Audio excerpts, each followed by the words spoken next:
నువ్వు మూఢత్వాన్ని కనపరుస్తున్న ప్రతి ఘట్టంలోనూ దేవుడి ఆలోచనలు నువ్వు నెరవేర్చకుండా నీ సొంత ఆలోచనలోకి నువ్వు వెళుతున్న ప్రతి ఘట్టంలోనూ ఖచ్చితంగా నీకు అడ్డు తగులుతాడు.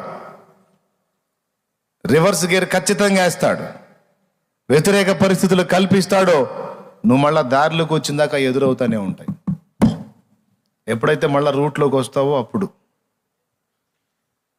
మనోడు మన ఒళ్ళోకి వచ్చిందాక ఇంకా టామీ ఎందుకు, అప్పుడు దాకా పిలిచిన టామీని ఏ పో అంటాం, మళ్ళీ రివర్స్ వెళ్ళిపోతుంది, వెనక్కి వెళ్ళిపోతుంది. అది అట్లాగా బైబిల్ గ్రంథంలో ప్రతి భక్తుని జీవితాన్ని మనం పరిశీలిస్తే అలాగే దేవుడు బ్యాలెన్స్ చేసుకుంటూ వచ్చినట్టు మనకు కనపడుతుంది.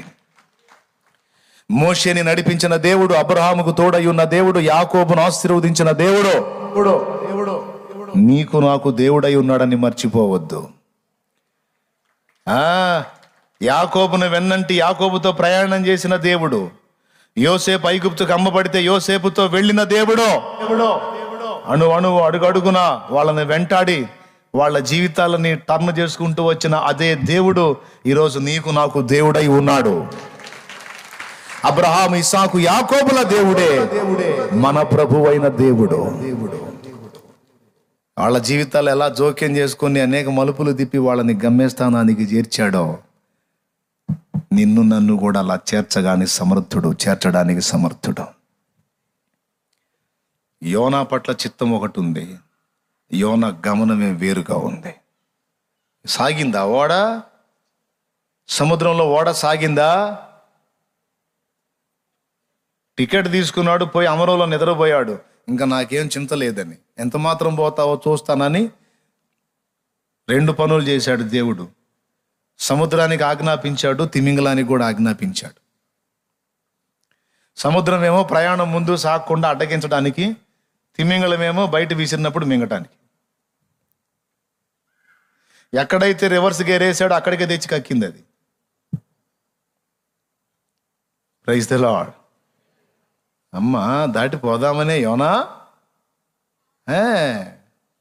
నా చిత్తం చేయకుండా దాటిపోదామనే, ఎందుకైనా నిన్ను ప్రవక్తగా పిలిచింది, ఆట తీస్తా దా.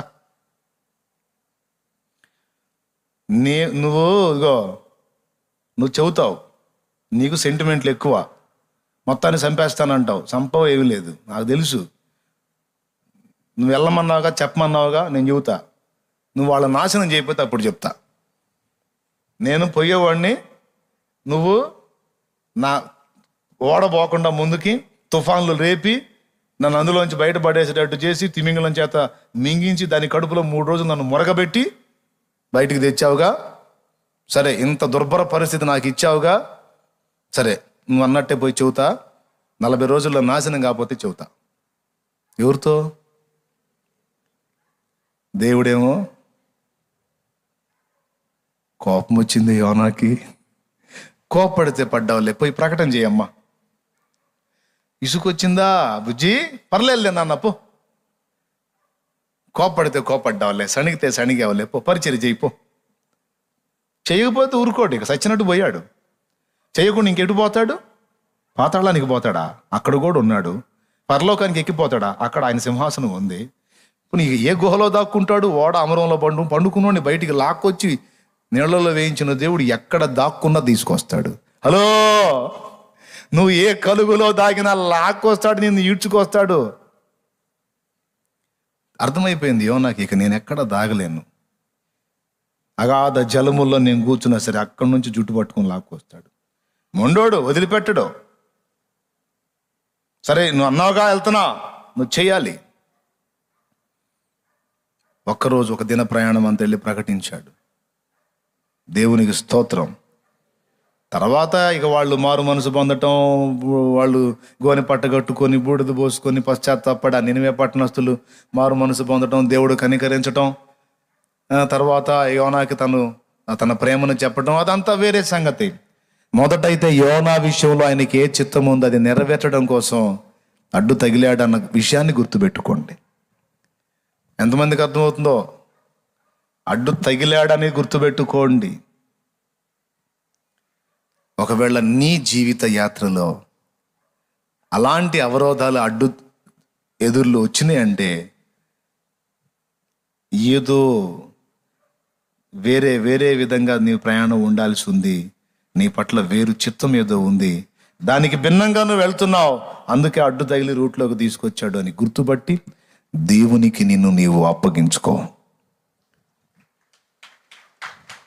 ఏమని?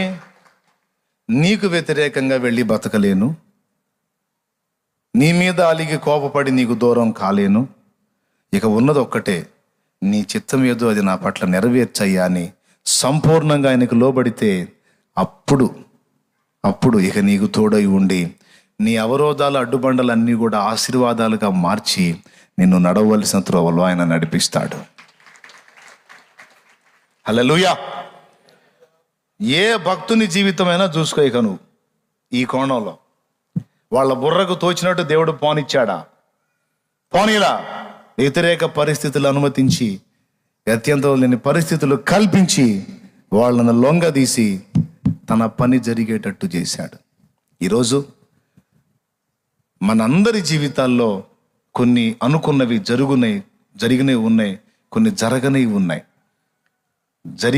జరగనివి మొత్తాన్ని మీరు భవిష్యత్తులో, ఇప్పుడు కాదు భవిష్యత్తులో, అలా ఎందుకు జరగలేదు, ఇలా ఎందుకు జరిగింది అన్నీ బేరీజ్ వేసుకుంటే అన్నీ కలిసి నీ మంచికే వచ్చినట్టు నీకు అర్థమైతే, మొత్తం నీ మంచికే వచ్చినట్టు అర్థమైతే నీకు. అప్పటిదాకా ఊళ్ళో జైల్లో ఉన్నాడు, తీసుకెళ్ళి పద్మసు ద్వీపంలో ఆడబడేశారు. అక్కడ ఎవడు లేడు, పాపం యోహాను ఒక్కడే ఉన్నాడు. ముసలోడా ఇక్కడ చెప్పి ఎవడికి చెబుతావు సువార్త? అరే ఏ జైల్లో వేసినా మొత్తాన్ని మార్చి పెడుతున్నావు. అరే ఇన్ని జైళ్ళు మార్చాలా నిన్ను? ఏ జైల్లో పెడితే చాలు నెల తిరిగేసరికి మొత్తం మోకాళ్ళు వేసి ప్రార్థన చేస్తున్నారు. అసలు ఏం మాయో ఏం మంత్రం అర్థం కావట్లే ఈ ముసలోడు. సింహాల ముందు వేస్తే సింహాలు తినకుండా పోయినాయి, సలసలా కాగుతున్న నూనెలో వేస్తే బయటికి తీసేటప్పుడు మా చేతులు కాలినాయి. ఈ ముసలోడికి ఏం కాల? ఎవరు? వృద్ధుడైన యోహాను. జైల్లో ఉంచితే మొత్తం ఖైదీలు, ఆ సెంట్రీలు కూడా మారిపోతున్నారు. ఈ పద్మసు ద్వీపంలో ఎవడికి చెబుతావో చెప్పు అని అంతగా మనుషులు ఎవడు కూడా దొరకనటువంటి ప్రదేశంలో, నిర్మానుష స్థలంలో వేసేశారు. బాధపడ్డాడు. ఏమిటయ్యా, ఊళ్ళోన్నా ఆ జైల్లోనన్నా అక్కడన్నా ఉంటే ఏదో నలుగురికి నీ గురించి చెప్పి, ఏదో ఆరాధన చేసుకొని ప్రార్థన చేసుకుని కాస్త నిన్ను మయంపరుచుకునేవాడిని. ఇక్కడ ఎవరు లేరు, ఎందుకయ్యా నాకు ఈ పరిస్థితి కల్పించావు అనుకోని ఉండొచ్చు. దేవుని సమాధానం ఏంటో తెలుసా? యోహాను, ఈ ఒంటరితనం నీకు ఎందుకు ఇచ్చానంటే నీతో నేను చాలా మాట్లాడాలి. ఈ ఒంటరితనం నేను నీకు ఎందుకు ఇచ్చానంటే నీతో నేను మాట్లాడాలనుకుంటున్నాను. నీకు వేరే వాళ్ళు ఎవరైనా ఉంటే వాళ్ళతో నీతో వాళ్ళు మాట్లాడుతుంటారు. మీ సంభాషణలు జరుగుతున్నప్పుడు నేను మాట్లాడటం కుదరదు యోహాను. జాన్, నేను మాట్లాడాలి నీతో. నీ కొన్ని చూపించాలి, కొన్ని చెప్పాలి. అవి నీ ఒక పుస్తకములో రాయాలి, గ్రంథస్థం చేసి నా పిల్లలకు నువ్వు ఇవ్వాలి అంటే నువ్వు ఒంటరిగా నాకు కావాలి.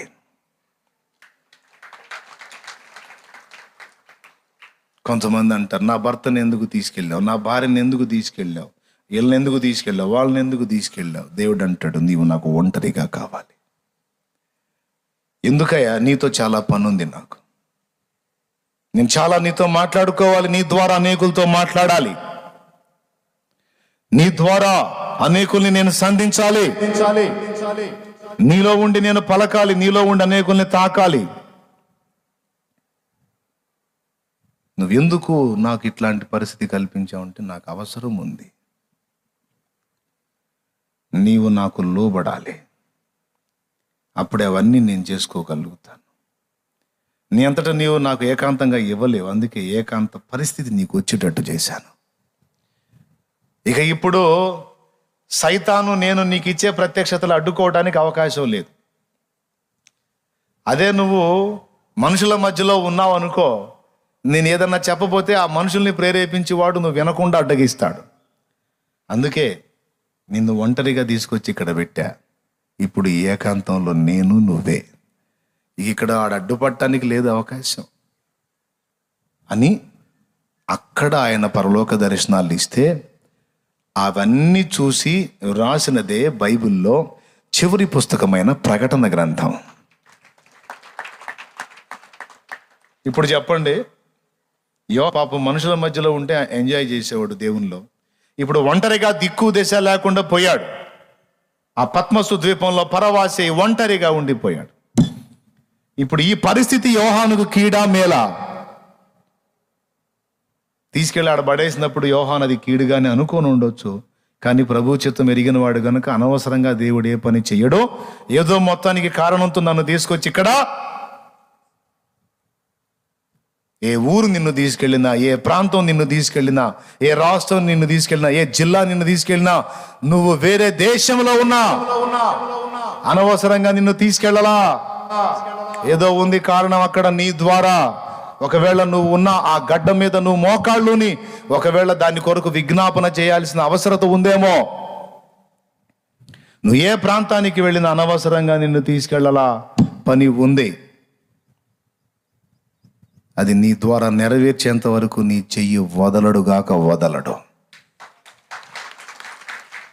హల్లెలూయా.